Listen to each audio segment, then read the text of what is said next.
Good morning, everyone. Welcome to episode 48 of the Volpe Creates show on this lovely Friday, August 21st. I am Chris, and today I wanted to talk about single game gaming. But before we do that, I just want to remind people that my Gaming Expo and Conference GDEX, GDEX, is coming up here. Excuse me. On October 15th through the 18th, 2026. Highly suggest if you're interested in game development, game design, possible career in games, or just gaming in general, interactive technology, design, all that kind of stuff. Highly suggest check it out. You can go to www.thegdex.com and learn everything that you need to learn there. And being August 21st, we have the summer sale going until August 31st. So make sure that you get your discounted tickets if you're interested in coming. Good morning, Tom. Good to see you on there. So individual gaming. There was an article that came out a little bit ago. Good morning, Fox. How are you doing? And it was talking about how a large percentage of the gaming population generally only plays one game. They have their go-to game that they keep going back to. Now, that doesn't mean that they don't occasionally buy another game, or, if something big comes out, they might grab it, your Grand Theft Autos or whatever, for example. But that a lot of gamers kind of just have the game they play. Roblox, Fortnite, Call of Duty, that kind of stuff. And so I found that to be really interesting for a couple of reasons. One is, I was going to say one's about the economy, but they're actually kind of both about the economy. So first of all, it sort of makes sense with when you are in a rougher economy, you don't have as much disposable income, that you're going to be more selective and careful on how you spend your money, right? Makes sense. And so I think in some ways, the conclusion just leads from the evidence, right? People don't have money. They're only going to be able to buy one thing. So they're going to buy that one game or spend money on that one game or whatever it is that they really like. And that's what they're going to keep coming back to. Also, additionally, I always have to remind people, I'm sitting here in Ohio, part of the United States.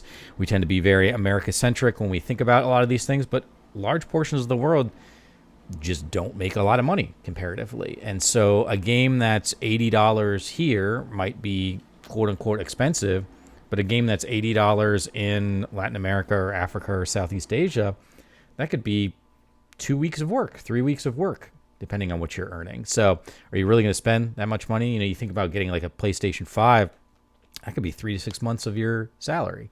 So that's a part of it. And then, of course, the other part is from the game developer side, which means if there are fewer, even though the industry is growing generally, it's growing in terms of the number of people, gamers in it. It's much larger of an industry than it was in the 90s, for example, when I was younger.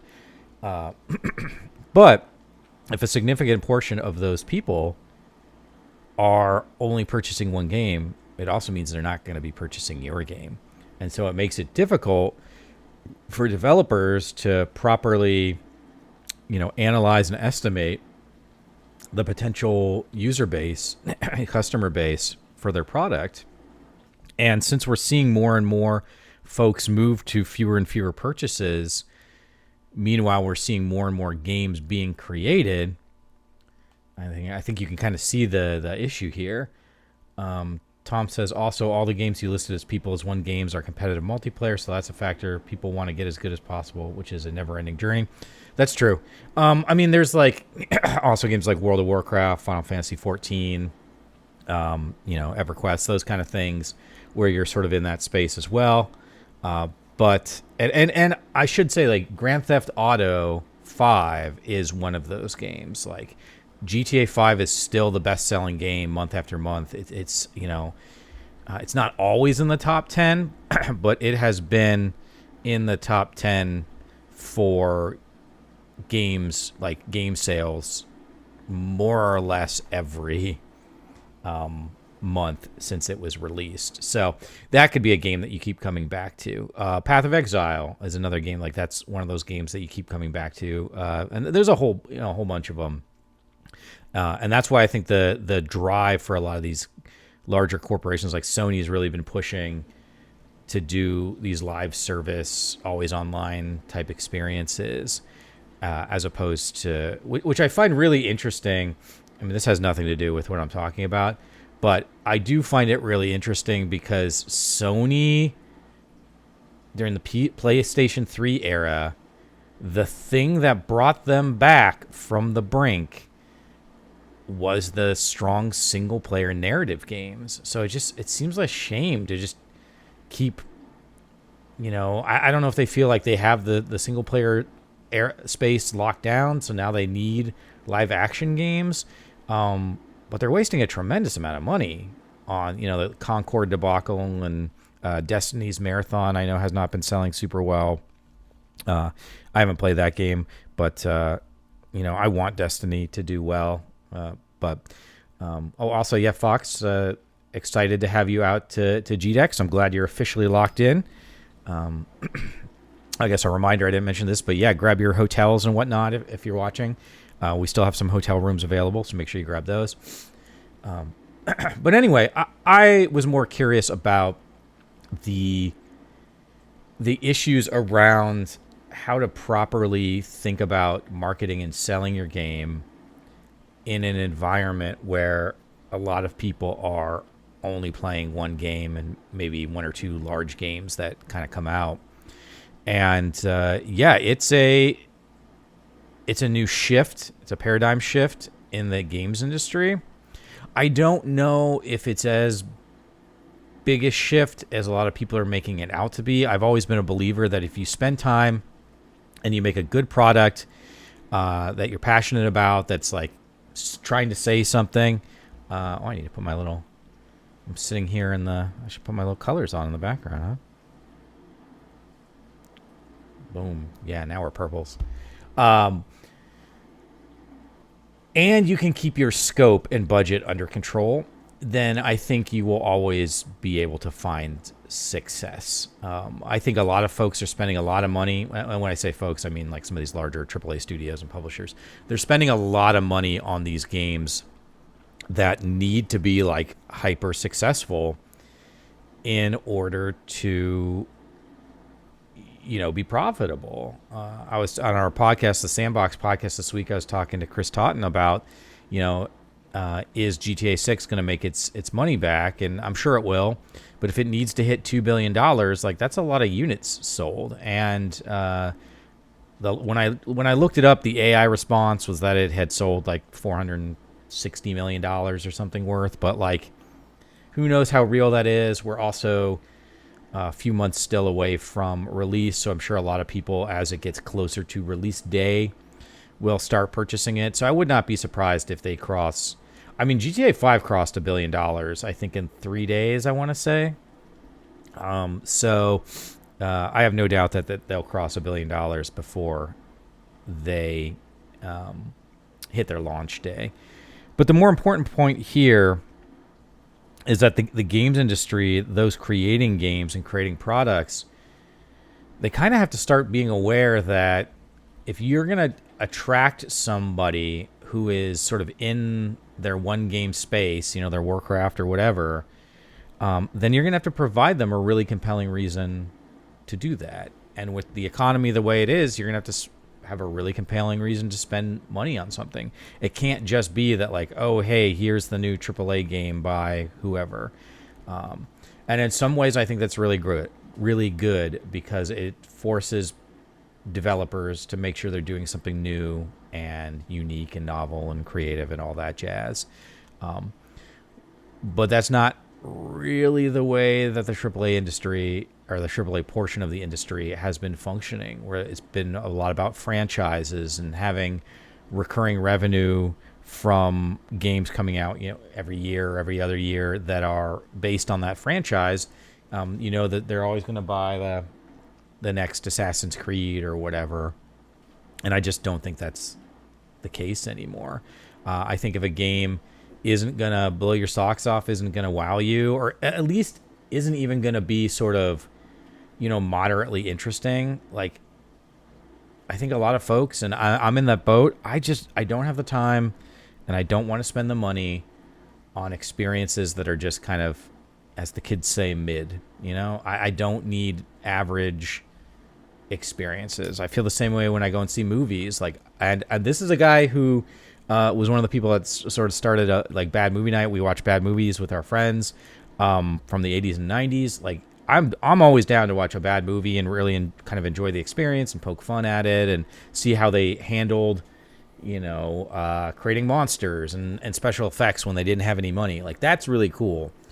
But if you're going to give me a giant big budget blockbuster that's, $200-300 million budget, and it doesn't have anything to say, which I think most of these, like Marvel movies, for example, like, I'm sure people will roast me, but the vast majority of Marvel movies are not actually like cinema, right? It's not real. And I know that's a meme and people make fun of it, but it's true. It's the movies that stick with you, the ones that have lasted, stood the test of time, are because they're doing something interesting and they have something to say about humanity or the human experience or life or whatever. And we're just kind of at a point now in the games industry where I think if you're not doing something interesting and unique, or at least creating an experience that's really fun that maybe you can do with your friends, and that's where you get your like mecha chameleons and whatnot come in, your Among Us's, then I just don't think people are going to gravitate towards you. They're not going to spend the time and the money on your project. And that does make that makes things very difficult. It does make it so that smaller studios, the sort of barrier for entry and being seen is kind of increased. The barrier for entry is actually lower, but the barrier for entry for being like discovered, we'll say, is more difficult.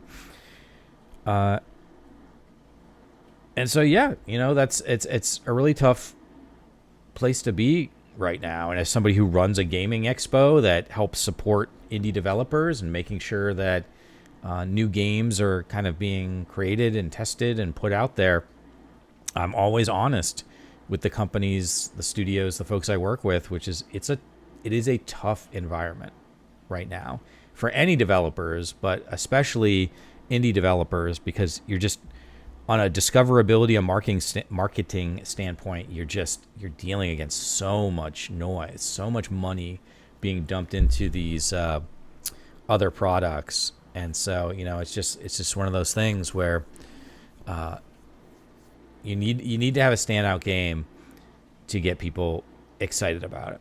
Now, that isn't to say, like, if you don't have a standout game that you shouldn't make it. If you have something you're passionate about, you absolutely should, and you probably will find an audience. And that goes back to my trying to create a good game with passion and keeping your scope and your budget under control. Because if you can keep your scope and budget under control, then it's possible to put out a game that, like, maybe isn't going to blow the world apart, but it might find a niche audience that really likes it.